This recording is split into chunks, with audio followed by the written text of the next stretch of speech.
नमस्कार, मैं रविश कुमार। इस 2 दिन की यात्रा के बाद न सिर्फ एशिया बल्कि पूरा विश्व बारीकी से पोस्टमार्टम करेगा। एशिया और दुनिया से पहले ढाका यूनिवर्सिटी के बंगबंधु कन्वेंशन सेंटर में प्रधानमंत्री नरेंद्र मोदी के भाषण के एक अंश का ट्विटर पर पोस्टमार्टम होने लगा।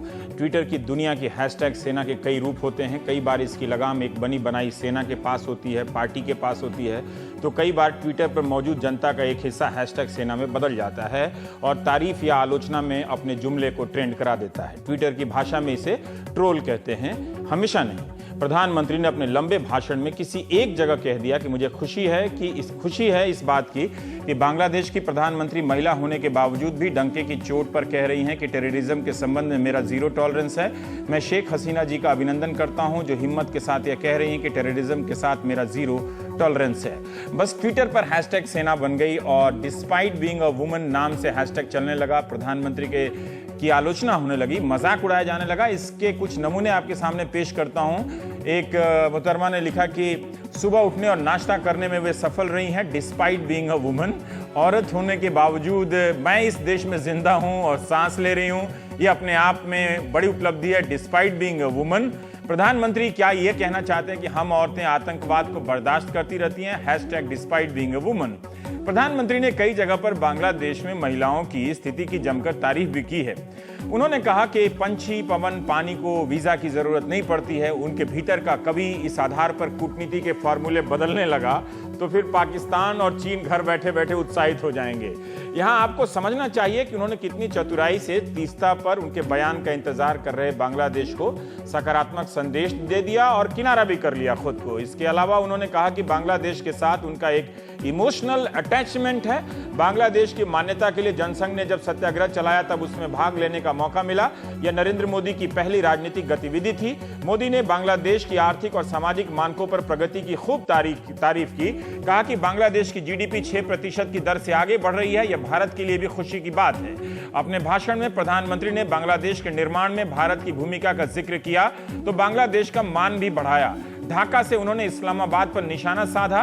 पाकिस्तान का नाम तो नहीं लिया, लेकिन कहा कि हमने जिन 90,000 लोगों ने बांग्लादेश के नागरिकों पर जुल्म किया, ऐसे 90,000 पाकिस्तानी सैनिक भारत के पास थे। लेकिन हिंदुस्तान का चरित्र देखिए, हिंदुस्तान की सेना का चरित्र देखिए। हमने बांग्लादेश की धरती का उपयोग पाकिस्तान पर गोलियां चलाने के लिए नहीं किया। हमने 90,000 सैनिक लौटा दिए। इसके बाद भारत को संयुक्त राष्ट्र की स्थायी सदस्यता के लिए रास्ते खुल जाने चाहिए थे। प्रधानमंत्री मोदी जहां भी जाते हैं वहां संयुक्त राष्ट्र की स्थायी सदस्यता को काफी आक्रामक तरीके से उठाते हैं। उन्होंने कहा कि द्वितीय विश्व युद्ध में 15 लाख से भी ज्यादा हिंदुस्तानी की फौज किसके लिए लड़ी और मरी? बांग्लादेश के भी बच्चे थे जिन्होंने द्वितीय विश्व युद्ध में बलिदान दिए। आज भी ये उनका ही कथन है। संयुक्त राष्ट्र कहता है कि पीस कीपिंग फोर्स उसमें अगर सबसे उत्तम काम है तो भारत की सेना का होता है। उसके बावजूद भी सुरक्षा परिषद में परमानेंट सीट के लिए भारत को तरसना पड़ता है। दूसरे देश की जमीन पर क्या यह कहा जा सकता है कि भारत तरस रहा है? प्रधानमंत्री बार बार कह रहे थे कि गरीब देश होने के कारण नोबेल प्राइज नहीं मिलता।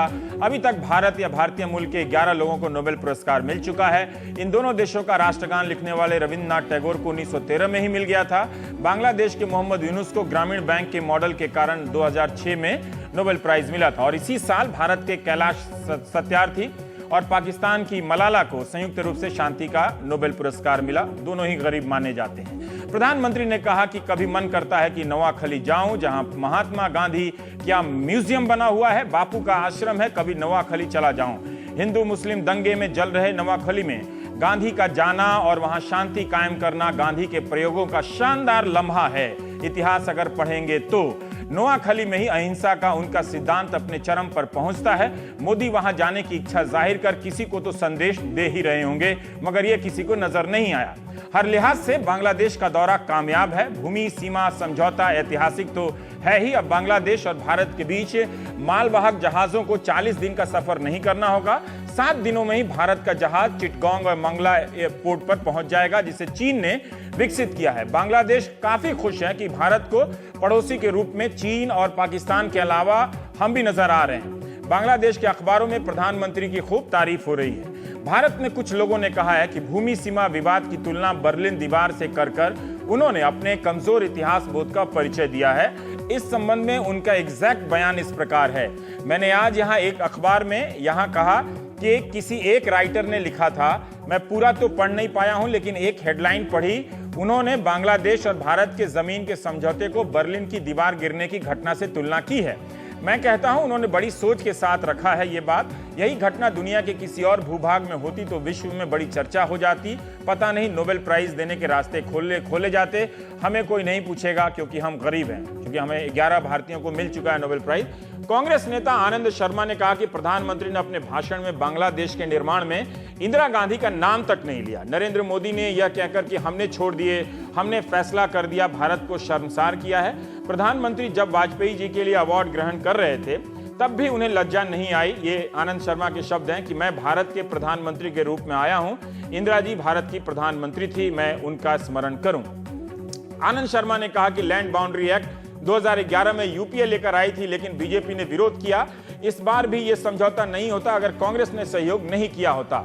व्हाट्सएप पर सुषमा स्वराज का दोनों वीडियो चल रहा है जिसमें 1 साल पहले वो विरोध कर रही हैं कि ये भारत की अस्मिता के साथ समझौता है, नहीं होने देंगी। 1 साल बाद वो समर्थन कर रही हैं। कांग्रेस ने कहा कि जब प्रधानमंत्री के रूप में मनमोहन सिंह बांग्लादेश गए थे तो इस समझौते के लिए अपने साथ पूर्वोत्तर के 4 मुख्यमंत्री को लेकर गए थे। इस बार उनका तिरस्कार किया गया। सितंबर 2011 में मनमोहन सिंह पूर्वोत्तर के मुख्यमंत्रियों के साथ गए थे, इस बार सिर्फ ममता बनर्जी गईं। 2011 में मनमोहन सिंह के दौरे पर इंदिरा गांधी को बांग्लादेश का सर्वोच्च सम्मान बांग्लादेश स्वाधीनता सम्मान मिला जिसे सोनिया गांधी ने ग्रहण किया। अब पता नहीं उन्होंने वाजपेयी का शुक्रिया अदा किया कि नहीं। इसके बाद आता है बांग्लादेश मुक्ति युद्ध सम्मान जो 2013 में राष्ट्रपति प्रणब मुखर्जी को मिला और इस बार अटल बिहारी वाजपेयी पूर्व प्रधानमंत्री को दिया गया। 2012 में बांग्लादेश ने 52 भारतीयों को मुक्ति युद्ध सम्मान और मुक्ति युद्ध मैत्री सम्मान दिया था। बांग्ला में श होता, स नहीं। आनंद शर्मा कह सकते थे कि प्रधानमंत्री इंदिरा गांधी की जगह राष्ट्रपति प्रणब मुखर्जी का ही नाम ले सकते थे। वैसे कांग्रेस ने भाषण की आलोचना की है, दौरे में जो भारत ने हासिल किया है उसकी नहीं की है। हम प्राइम टाइम में बात करेंगे। नीरजा चौधरी हमारे साथ वरिष्ठ पत्रकार, संबित पात्रा हैं बीजेपी के प्रवक्ता, खुशबू सुंदर हैं कांग्रेस की प्रवक्ता और सुशांत सरीन हैं स्ट्रेटेजिक अफेयर एक्सपर्ट हैं। नीरजा जी, ये ऐतराज करने वाली बात है लेकिन हंगामा करने वाली बात है जो प्रधानमंत्री ने कहा कि एक महिला होकर आतंकवाद के प्रति हसीना जी का 0 टॉलरेंस है। देखिए, जब आप पूरा बता रहे थे मैं सुन रही थी। हाँ, विजिट तो बहुत शानदार रही, उसमें 2 राय नहीं है। सफल रही, शानदार रही, बहुत अरसे के बाद इतनी अच्छी विजिट रही बांग्लादेश के साथ जो हमारे लिए पड़ोसी होने के नाते बहुत महत्व रखता है। लेकिन अगर आप उस वाक्य, उस जुमले को ही लें जो कहा, और प्रधानमंत्री का हर एक जुमला बारीकी से देखा जाएगा तो आप कह नहीं सकते इतना उन्होंने ये किया, ये आप इसको छोड़ दें, उसके बदले में उसको छोड़ नहीं सकते, उसको नहीं छोड़ सकते। खासकर इतने लोग ट्विटर पे तो इतने लोग despite being historic, despite being a woman hashtag आप नहीं छोड़ सकते हैं। जैसे कि आप ये कह रहे हैं। हाँ, बिल्कुल, बीइंग अ वुमन नहीं छोड़ सकते, नहीं सही है, ठीक है। अगर आप मुझे कहें रवीश, नीरजा जी आज आपने बहुत अच्छा तर्क दिया। हाँ, महिला होने के बावजूद। हाँ, मुझे पता है कि शो के बाद कैसे डांट पड़ेगी। आज आर्टिकल लिखा ना, वो बहुत अच्छा पॉलिटिकल आर्टिकल था महिला होने के बावजूद। हाँ, तो आप क्या क्वेश्चन कर रहे हैं कि महिलाओं की क्षमता ही नहीं हो सकती, आप अलग ही हैं। इस बार हो गया, पर स्लिप ऑफ टंग, ज़बान फिसल गया। एक capability as a rule, as women, as a class, आप सवालिया। उसी भाषण में प्रधानमंत्री इस पूरे मुल्क की तारीफ कर रहे हैं कि विपक्ष की नेता महिला, प्रधानमंत्री महिला, जिनसे मिले वो सब स्पीकर महिला, तो वो सही है। और हमारे देश में एक जमाना था, मैं पढ़ रही थी उसको, तो वो वहाँ वो भी कह सकते थे कि महिला होने के बावजूद 3 महिलाओं को यहाँ इतने बड़े पद दिए गए। हमारे देश में भी तो ऐसा था कि 2011 में मायावती, जयललिता, ममता, ये चीफ मिनिस्टर बड़े प्रदेशों की, और Sushma Swaraj leader of opposition, Sonia Gandhi leader of the major party, ruling party. इस तरह से तो प्रधानमंत्री उस समय महिला नहीं थी। तो हमारे देश में भी उतनी ही प्रगति है। उन्होंने प्रशंसा की, बहुत अच्छी चीज है, क्योंकि वहाँ कई चीजों पे, सोशल इंडस्ट्रीज पे बांग्लादेश ने बहुत काम किया है, आगे प्रगति की है। लेकिन एक एटीट्यूड दर्शाया है, मतलब स्लिप जैसे होता है ना, उससे उसी से वो एटीट्यूड झलका है, वो झलकता है कि कहीं ना कहीं आपको लगता है कि महिला का रोल ये नहीं है, आप एक एक्सेप्शन है, वो सामने आ जाती है बात। तो एक सोच दिखती है, वो आपत्तिजनक है, चाहे वो प्रधानमंत्री हो चाहे वो रवीश कुमार हो। हाँ, ये तो बात है। जबान फिसल गई तो वो कहीं ना कहीं दिमाग। हालांकि उन्होंने एक और बात कही थी कि पुत्र के पांव पालने में दिख जाते हैं, तो कोई उसको भी लेकर अड़ सकता है। इससे यही है कि जो हुक्मरान है उनको थोड़ा सा संवेदनशील होना चाहिए कि अब जमाना बदल गया है कि पालने में लड़कियों के भी पांव दिखते होंगे वैसे कि वो अच्छा करेंगे। अगर पांव से पता चल जाए कि वो अच्छा करेंगी तो। वैसे मुझे तो नहीं पता चला। संबित साहब दीजिए जवाब सर। जबान फिसल गई, इसे स्वीकार करेंगे आप, या प्रधानमंत्री इस बात को बेहतर तरीके से कह सकते थे?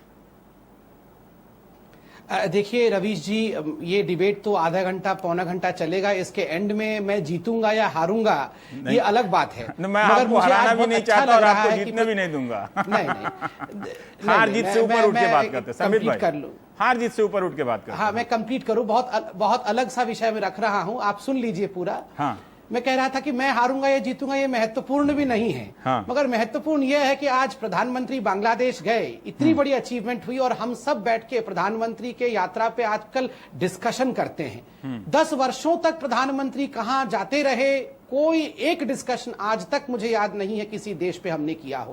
बारीकी से हिंदुस्तान प्रधानमंत्री को सुन रहा है। नहीं, 10 साल तक प्रधानमंत्री कहीं गए और उस पर चर्चा नहीं हुई। नहीं, इंपॉर्टेंट है, मैं बता रहा हूं रवि जी, मैं कंप्लीट कर लूं। मैं किसी का निरादर नहीं कर रहा हूं, मैं आदर के साथ कह रहा हूं। ये एक बहुत बड़ा विषय हो रहा है देश में।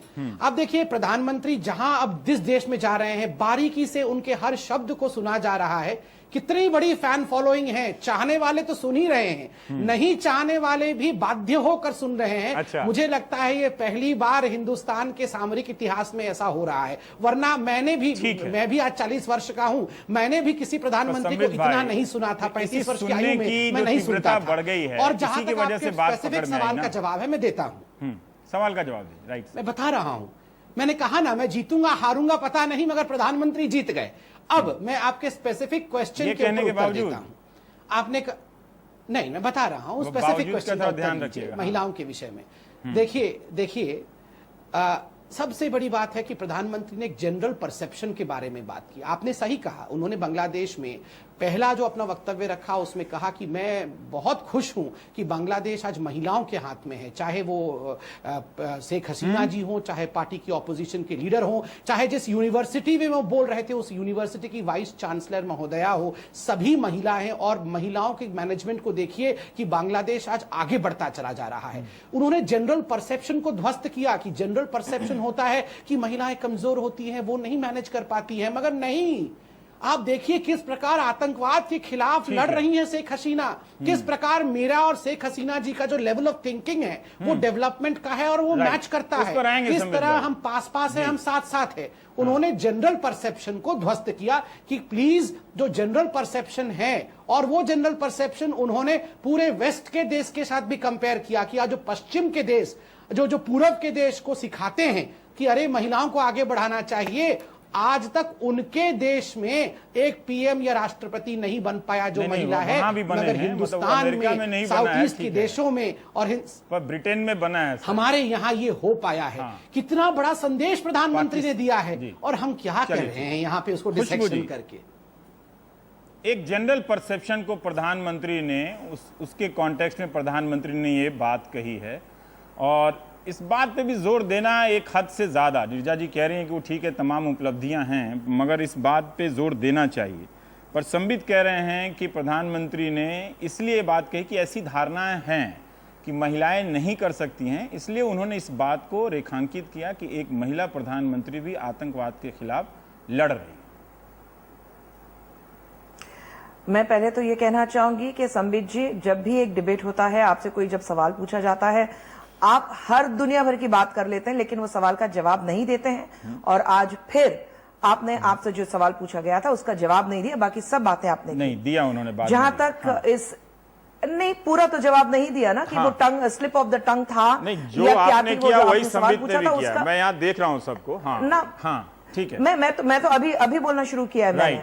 मैं ये कहना चाहूंगी कि ये जो बात हमारे प्रधानमंत्री जी ने जो बांग्लादेश में कही थी, ये जो है एक अंदरूनी जो एक विद इन देमसेल्व्स एक थॉट प्रोसेस उनका होता है, एक सोच होती है कि महिला सिर्फ इतना कर सकती है। मैं कहूंगी कि अगर आज कोई एक महिला किसी को उठकर पूछ लें, ये हमारी डेमोक्रेटिक कंट्री है, अगर हमारे प्रधानमंत्री से पूछ लें कि अच्छा आप इतना सब कर चुके डिस्पाइट बीइंग अ मैन, तो वो किस ढंग से लेना पसंद करेंगे?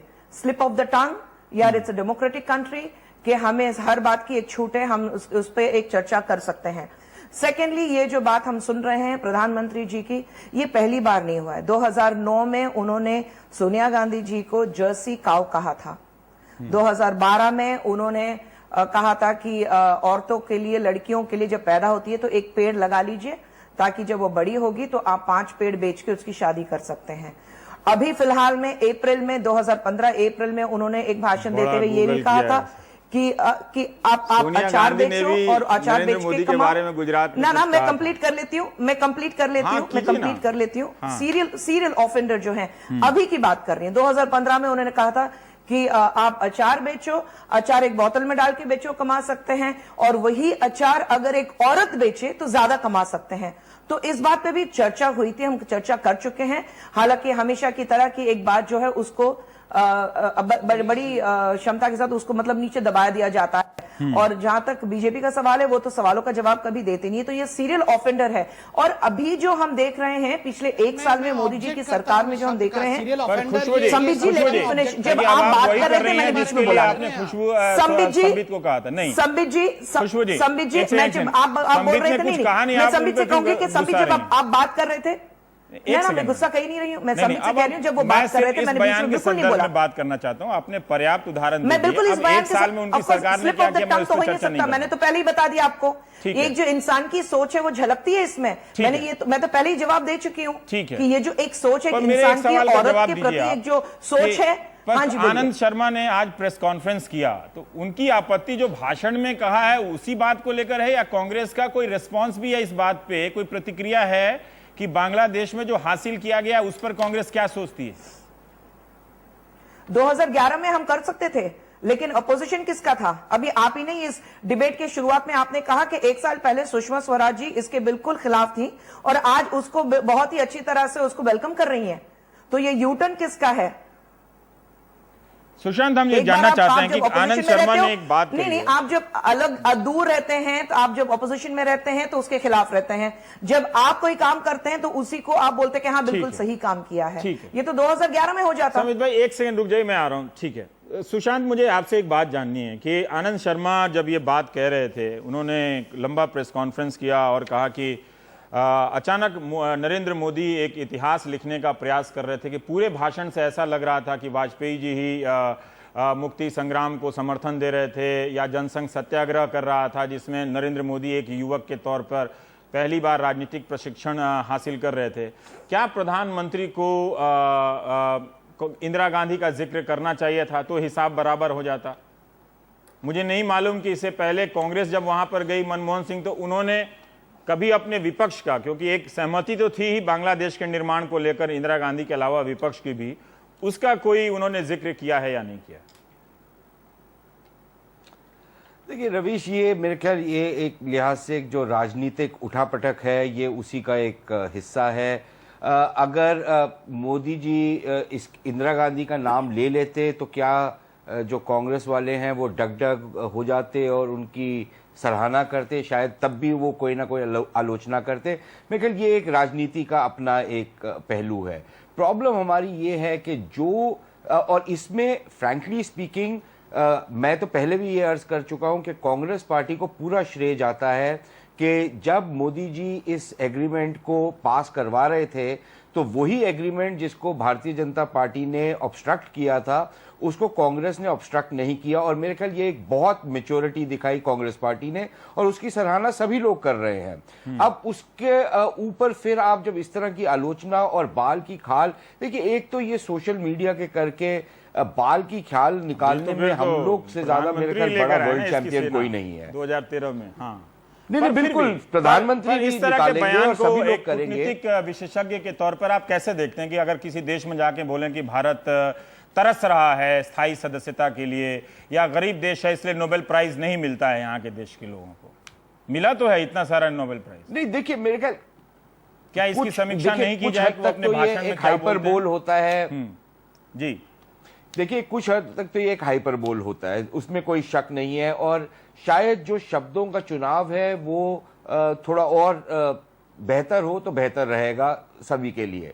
लेकिन ये वाला जो पर्टिकुलर कमेंट जिसकी हम बात कर रहे हैं, या तो हम ये कहें कि प्रधानमंत्री जो हैं, जैसे मेरे ख्याल जो कांग्रेस की प्रवक्ता है, if I am not mistaken, मैं देख नहीं पा रहा, लेकिन खुशबू जी हैं। अब खुशबू जी ने कई साल पहले एक कमेंट किया था प्री मैरिटल सेक्स के ऊपर, और इतना बवाल मचा था, और मैं समझता हूं कि उनका एक डेमोक्रेटिक राइट था, और एज अ पब्लिक फिगर उन्होंने कमेंट किया था। उसके बाद ये बेचारी छुपती फिरती थी, और इन्होंने कोई गलत बात नहीं की थी मेरी नजर से, लेकिन उसके बाद इनको विड्रॉ करना पड़ा। इन्हीं की पार्टी जो शायद उतनी मिसोजिनिस्टिक नहीं है जितनी है मोदी जी को बता रही है, उनको भी विड्रॉ करना पड़ा। लेकिन नहीं रवीश जी, एक चीज मैं अर्ज करूं, देखिए मोदी जी ने जब से प्रधानमंत्री बने हैं, आप लाल किले का भाषण देख लीजिए, जब उन्होंने लोगों को नसीहत दी कि अपने बेटों को समझाओ, बेटियों को ना रोको।